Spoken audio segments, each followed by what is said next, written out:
Emerson didn't call him the Transcendental Hero. He talked about the poet with a capital P. And when he talked about the poet, he meant what's later been termed the Transcendental Hero. The poet is not necessarily somebody who writes poetry. He's a special person that has special insights into moral law and can express them. But he doesn't necessarily express them in words. In other words, your life could be your poem. Your communication of your oneness with the Transcendent One could be expressed in what you do in the world rather than what you say in the world. The Transcendental Hero basically is a person who, like all of us, has these transcendent experiences. Becomes aware of themselves as the Transcendent One, outside of time. Can look in at time and see the Transcendent One unfolding. They can see where morality is going. And what makes them unique is that when they come back from that into their individual being, they retain some of it. They retain some of those insights, and more importantly, they're able to express them. Sometimes in words, sometimes in poems and other artistic forms, and sometimes just in what they do in life. The way to identify the Transcendental Hero, if you look at number 2 there, is personal force and superior vitality. You run into the Transcendental Hero. When you do, you know it. They're the people who come into a room and light it up. It's beyond just charisma. These are the people who energize everybody. You go to the worst party you've ever been to. The host and hostess are trying to put on their coat and leave. Transcendental Hero shows up, suddenly everybody is having a good time. They're filled with energy. They never seem to tire. They have enormous enthusiasm. And it's not only their enthusiasm, but it's an infectious kind of enthusiasm. They have a tremendous optimism. When you meet the Transcendental Hero, you never forget them. And you know who they are, even before you know that term. And again, one of the ways you know is because they have this energy that the rest of us don't have.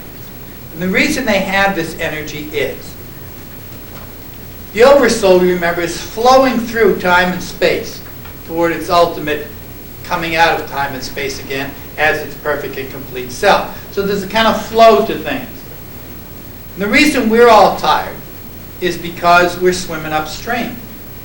We don't go with the flow of the Oversoul. We don't see where it's going.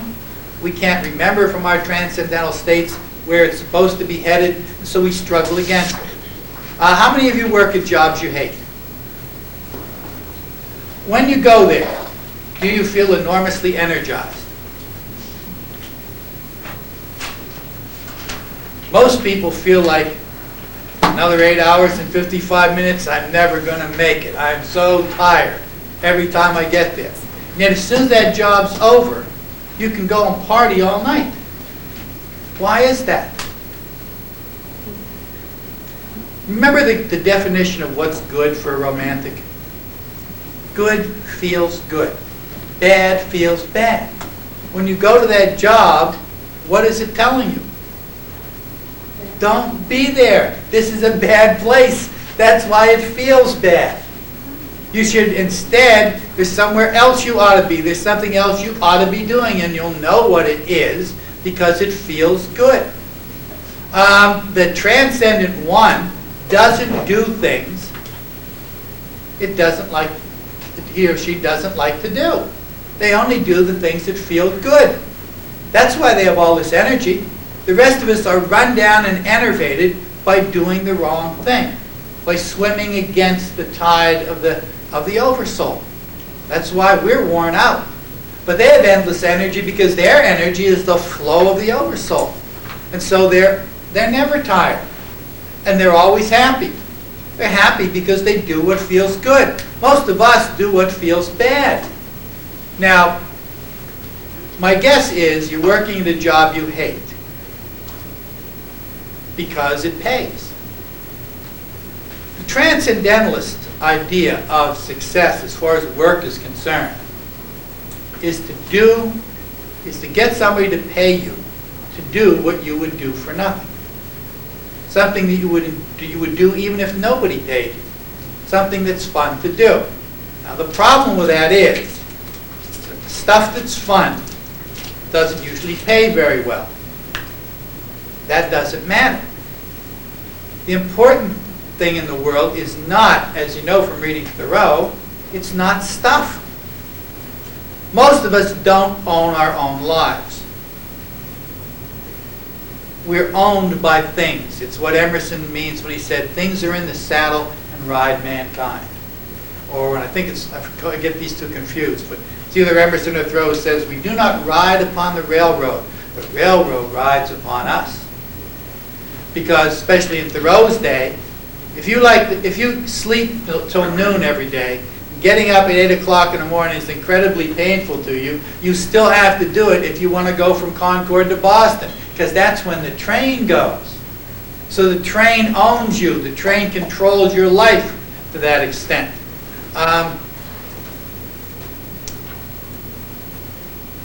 If you own a house, for example, and all you do is sleep there between your two jobs, do you own the house? No, the house owns you. If you have stuff that you can't leave because somebody else might take it, and you don't own that stuff, that stuff owns you. It controls where you go and what you can do. And after a while, you not only start working for your stuff controls your life, but you work to get stuff for your stuff. Here I am working to buy writable CD-ROMs for my computer because it wants them. So I have to work in order to get it for them. I have no real use for them myself, but the computer needs them. So I have to work for this stuff that has its own collection of stuff. To Thoreau, in the Thoreau Museum, you'll see all of Thoreau's worldly goods in a trophy case, a display case about as big as that table.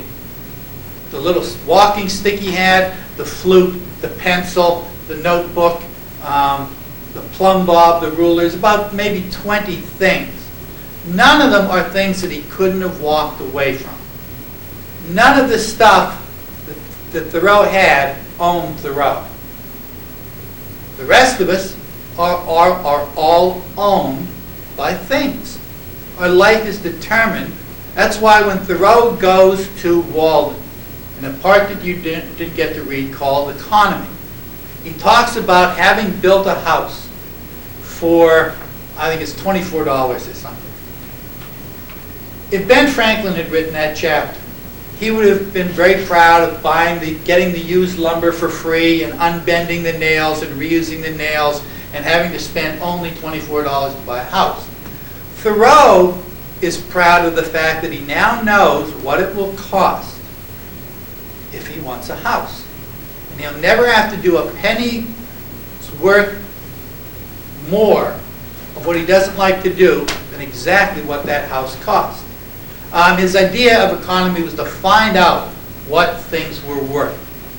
Because ideally, as a transcendental hero, Thoreau did what he liked to do.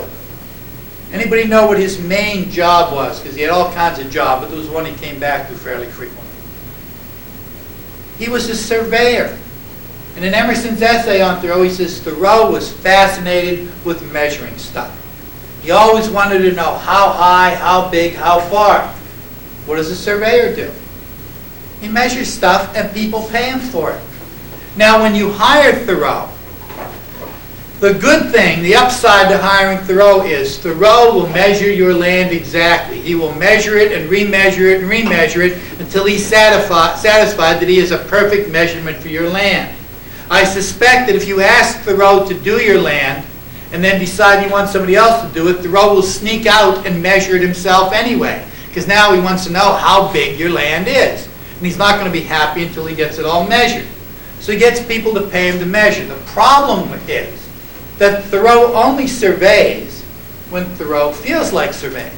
When surveying feels good, Thoreau does it wholeheartedly and 12, 15 hours at a stretch. You don't have to watch Thoreau when you hire Thoreau. But when he stops feeling like surveying, he stops surveying. So it may take you a year to get your land surveyed, but it will be perfect when he's finished with it. But if you want it done by next week, Thoreau is not the guy you want.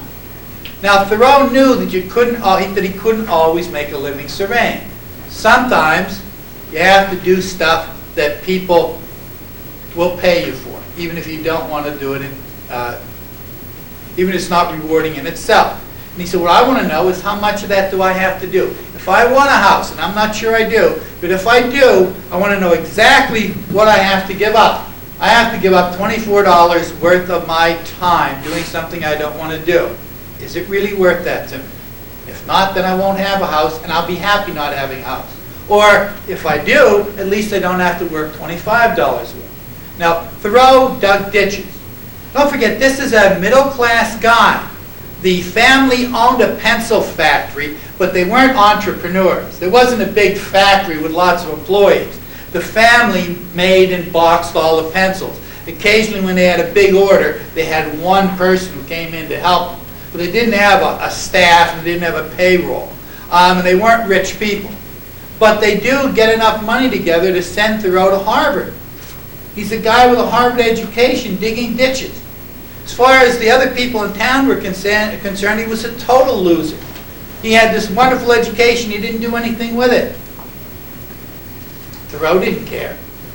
In fact, digging ditches isn't bad if you're young and strong and you don't have to dig ditches forever.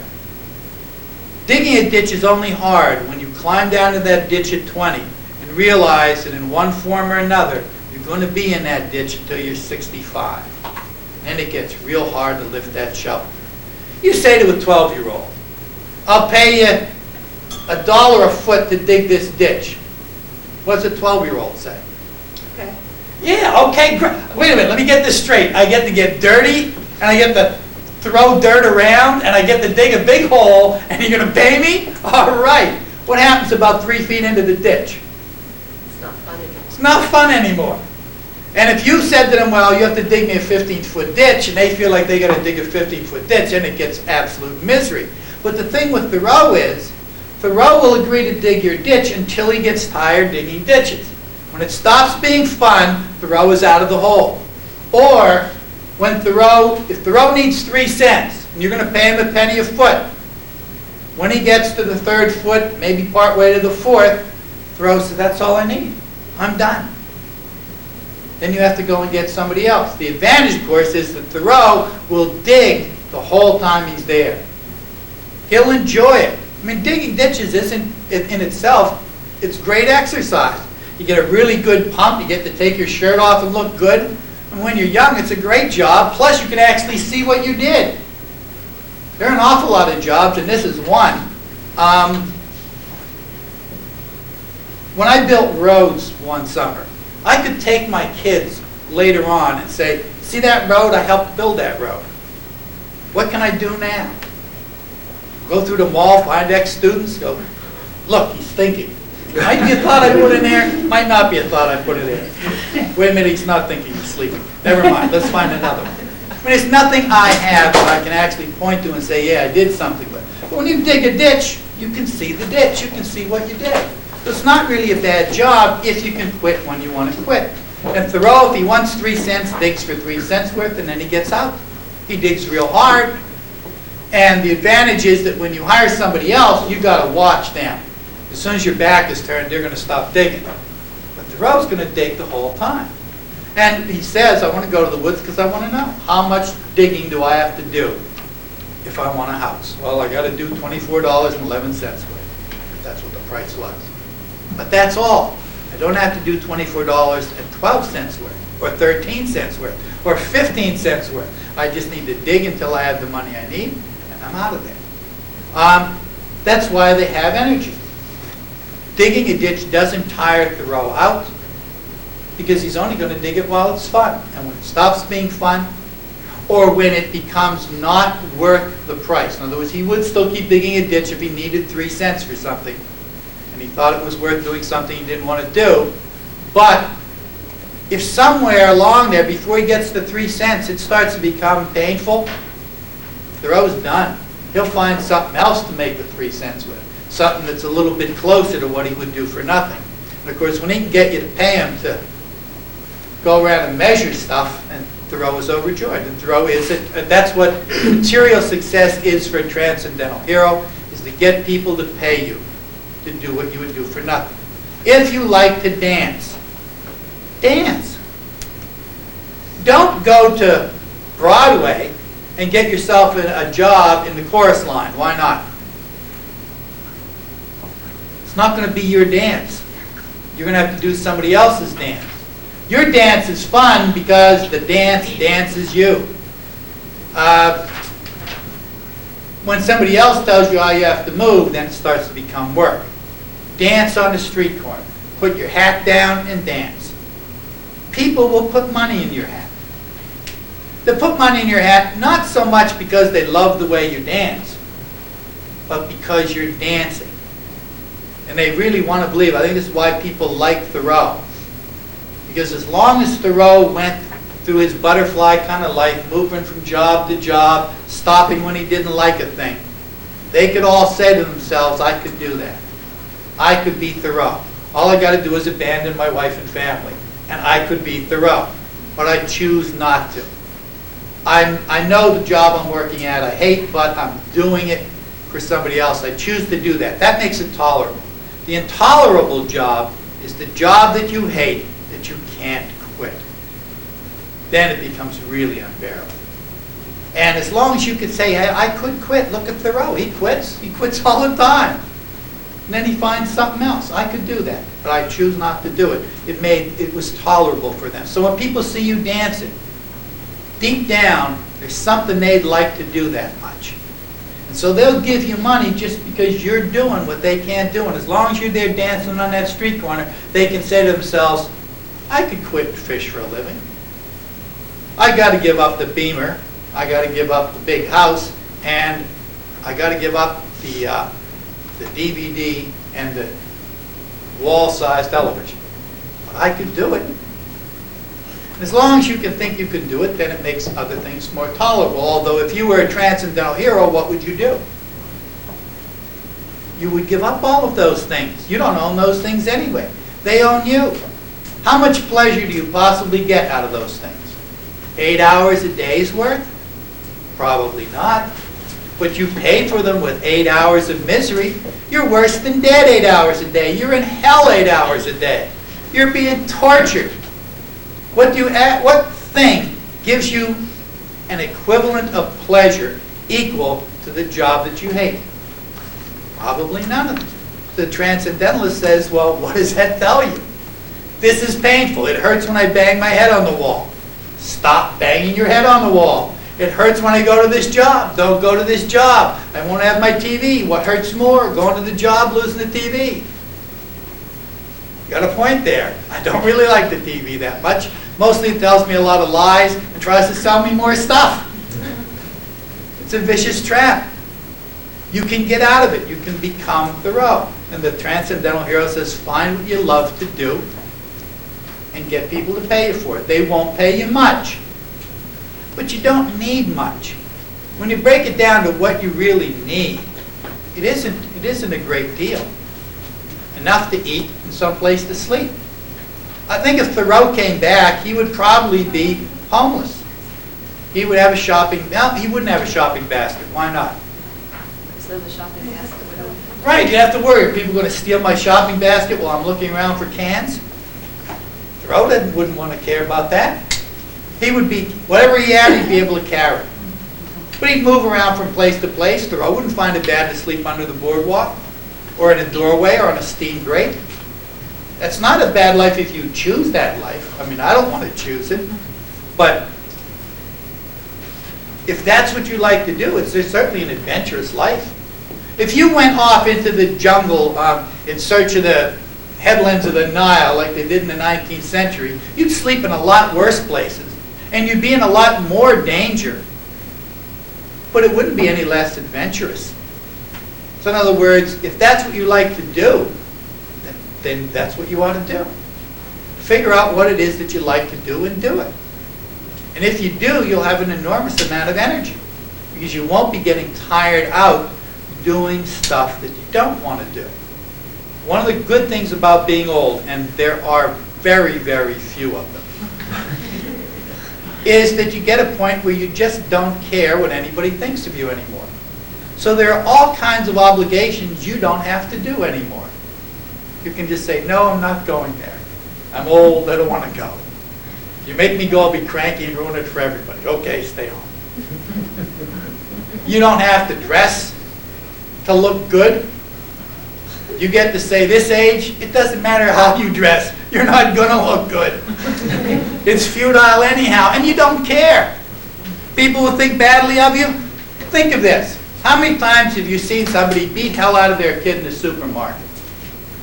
Because of what total strangers will think of them opening the Cocoa Puffs and eating them. And the people whose opinions that they've committed this atrocity in the name of are not people that they would really admire if they knew. If you took all the other people shopping at the same time as you in Food Town, how many of them do you think you would really find so admirable that you would do something like that to get their good opinion? My guess is none of them. In fact, most of the people whose opinions we worry about, A, don't have an opinion of us anyway, don't care what we do, and B, are not people whose opinion should or would matter to you in the least if you really stopped and thought about it.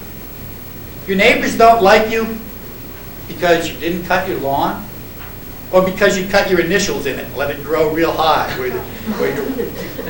That would probably annoy them a lot. Well, when you're young, you think, well, yeah, you have to get along with them. Don't want people to think I'm a bad person. You get old, you don't care. They don't like my initials.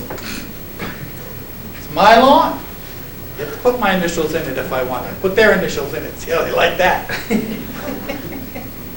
The Transcendental Hero does exactly that. They do what they want to do. They don't care what anybody else thinks. And that relieves you of all kinds of pain in your life. And a lot of the boredom and a lot of the frustration that saps the energy that you have. And the reason Transcendental Hero has all that energy is because they don't waste it trying to do things that they ought not to be doing. In other words, the things you ought to be doing are the things that make you happy, not the things that make somebody else happy.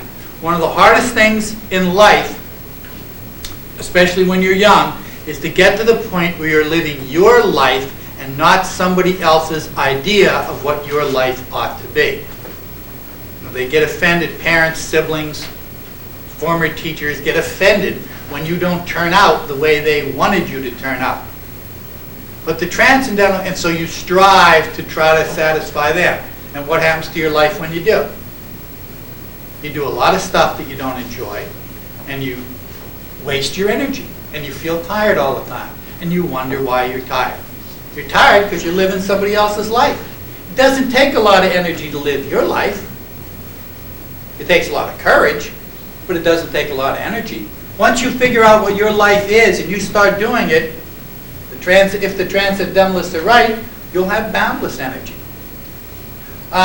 So one of the ways we recognize them is that they're so charismatic and they have so much energy. They also have this superior insight into moral law. When they're the Transcendent One, they see where the Transcendent One is going. In other words, they see where the good is going. They see a future morality.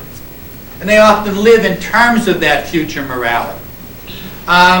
They have this superior intuition and they have the gift for living for it. Now, when it comes to expressing it, and this is why, well, why doesn't Thoreau, first of all, describe, assuming he could, his own transcendent experiences? Whose experience should you have? Yours or Thoreau's? Your own. Your own. If he gives you his, it's still not yours. He wants you to have yours. The problem is he can't, by telling you his, he can't create yours. So what he has to do is to create a climate in which you can have them. It's called Zen teaching. You can't do it the Brookdale way with objectives and step-by experiences that lead you to different objectives and things. In Japan, there's a guy who wants his son to be a great swordsman. He's a samurai. And so he takes him up into the mountains and he turns him over to an old man who's the master of the sword. And the old man puts the kid to work, pulling up weeds and chopping wood. When he does that, the old man pops up out of nowhere with a stick and whacks him with a stick. When the kid sleeps, the old man sneaks up on him and whacks him with a stick. After several years, the kid is weeding. The old man pops up out of nowhere. Without looking up, the kid catches the stick, takes it away, stands up, bows, hands the stick back to the old man. The old man goes, and the kid goes home a master of the sword, never having touched the sword. Now, what did the old man teach him? He never told him anything. Instead, he created experiences where he could learn things. Why does he put him to work weeding and chopping wood?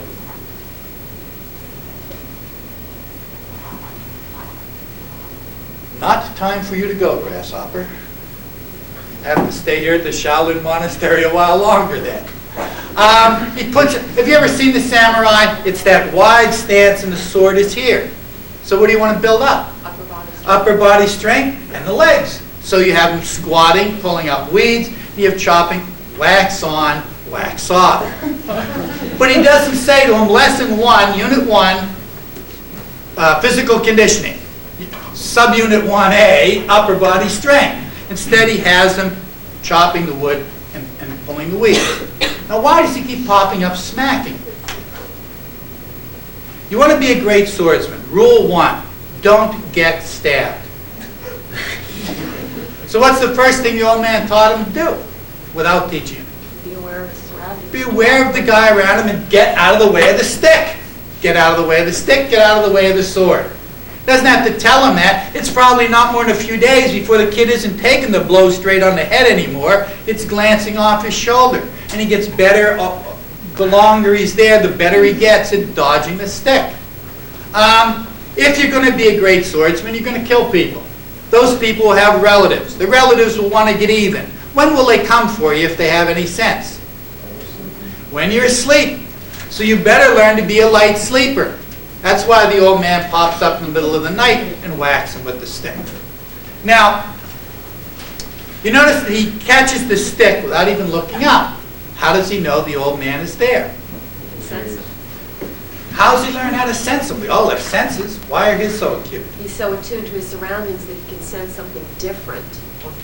It's the difference. And the difference comes in 2 forms. Bird song and crickets. Certain birds make more noise when you pass under their tree. Other birds go silent. You're not listening. You're just being at one with your surroundings. And the old man is sneaking. Well, the bird songs are changing left to right in a circle around you. What does that tell you? Tells you the path he's taking. The path the old man's taking. Okay, the birds are getting quiet back here and other ones are making noises coming up behind me. Now I know he's not going to come from this quadrant because if he does, quiet as he is, his shadow's going to fall on him. So it's going to be from here over to there where he isn't casting a shadow. So it's going to be somewhere over in this area. Now all I have to do is listen for the crickets. Crickets stop making noise when a shadow falls on them or when somebody big stands next to them. So the crickets start getting quiet and then noisy. I know he's here. How do I stop the blow? No matter how quiet he is, the sleeve of his garment's going to make some noise as he swings. I just have to listen for that. And I don't have to protect my whole body. He always hits me in the head when he can. All I have to do is block here. If it hits me anywhere, I just slide down and grab the stick. Now, if he grabs the stick, stands up, and starts beating the old man about the head and shoulders, the old man still sends him home, but he sends him home in absolute failure. Why? One of the things that you have to have control of if you're going to be a great swordsman is your emotions. If you lose your temper, if you get mad, you're going to be killed. Almost any version of the martial arts you take will teach you not to attack, but to counterattack. When you attack, you're vulnerable. So you have to block and counter. If you're an angry person, what are you going to be doing most of the time? You're going to be attacking, which means you're going to be vulnerable most of the time. No matter how good you get with that sword, your vulnerabilities are going to be greater than even lesser swordsmen who are probably going to be able to kill you. No matter how good a swordsman you are, there are times when you have to walk away. When you're outnumbered, or you come up against somebody whose skill is just that much better than your own. If you're an angry person, will you be able to do it? No. You'll be insulted and you'll attack the better swordsman. You'll attack the superior numbers. You'll get yourself killed. So he'll send the kid home a failure because if he can't control his temper, it's a death sentence to say, okay, this kid can be a swordsman now. When he bows and hands the stick back to the old man, what is he saying to him? Thank you. Thank you. When I came here, I thought you were really heavy into child abuse. But I figured out in the meantime that what you were doing was teaching me things. You were teaching me to avoid, you were building me up, you were making me aware of everything around me, you were getting me ready to be a swordsman. After that, anybody can teach you the basic movements of the sword.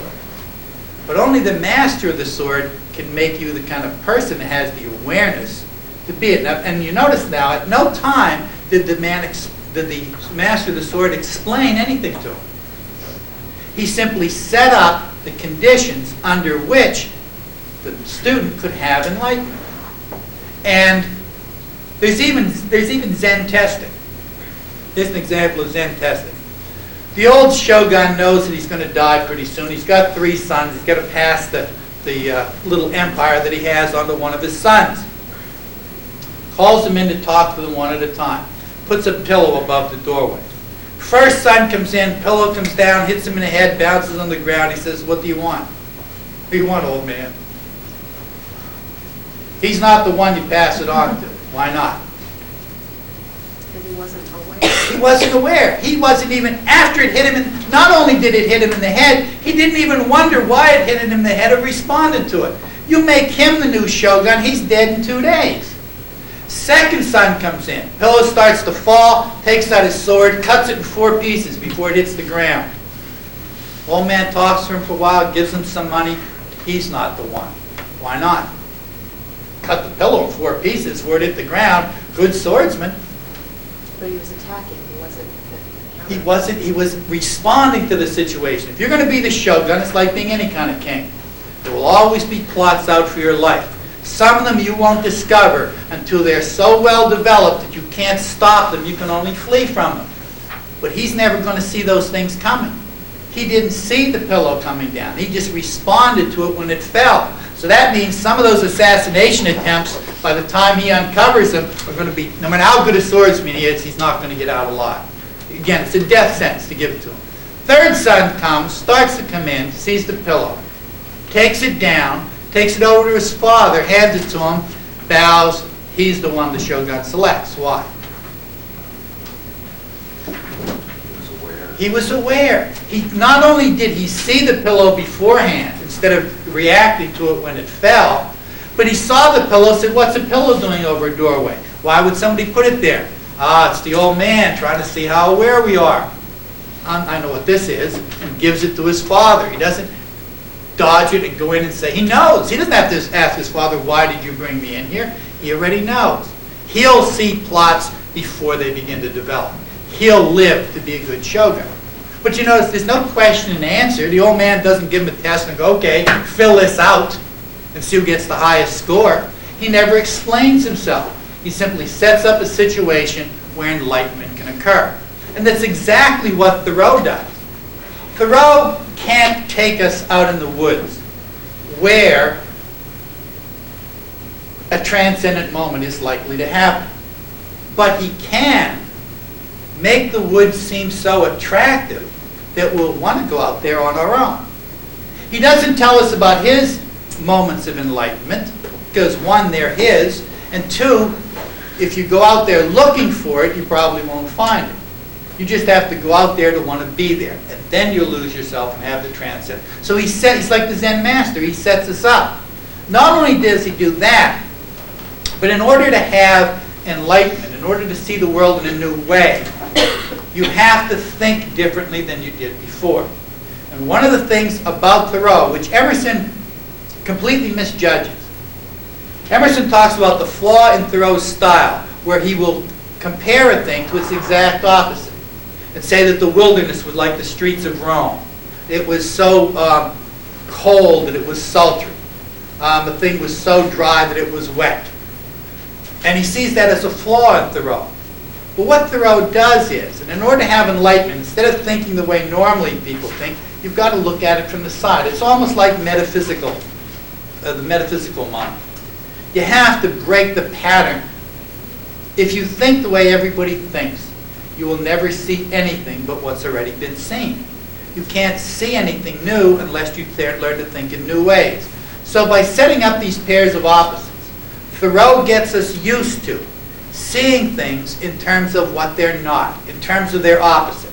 So in other words, if you're going to see things in a new way, the habit of seeing it as its opposite and what opposites can have in common is a good trick of mind.